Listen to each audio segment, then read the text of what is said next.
สบายดีพี่น้องเจ้าวันนี้เขามาจับกินตัวเก่าตัวเดิมอีกมันนี่แต่ว่าเปลี่ยนไล่ เมื่อวานนี่เพิ่นเล่นไปเบิร์ดในไล่ยังกระไดผู้ค้าครับเพราะจักแนวที่เล่นมันนี่ก็เลยสิมาเล่นไล่โบราณในฟังเนาะเป็นไล่ซูซาแนนเดี๋ยวเป็นไล่ลำพญาไล่เล่าเด้ทั้งสองพินตัวนี้เฮ็ดโดยคนลาวเป็นตัวคนเล่าเล่น สร้าง กับ โย คนเล่า เอา ไม่ก็ไม่บ้านเฮาหาง่ายไม่ถามเอามาฟังเบิ่งพี่น้องไล่ซูซาแนนมันสิเป็นจังได สาธุมุย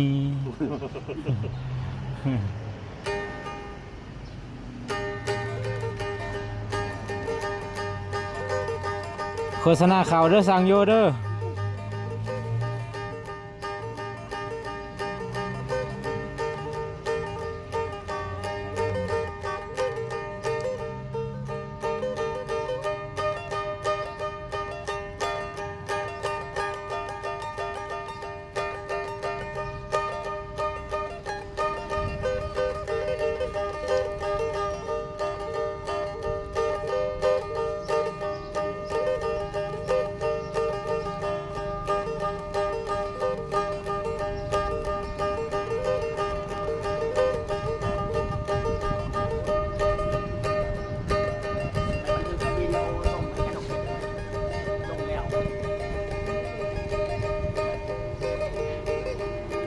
เสียงหมวดในการเป็น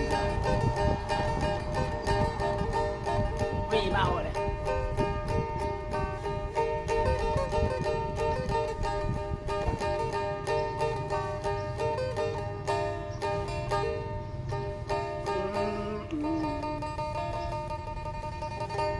น้อพอหอมปากหอมคอ เจ้า ขอมกขอมหอ อยากฟังแล้วได้ขอมาสาธุ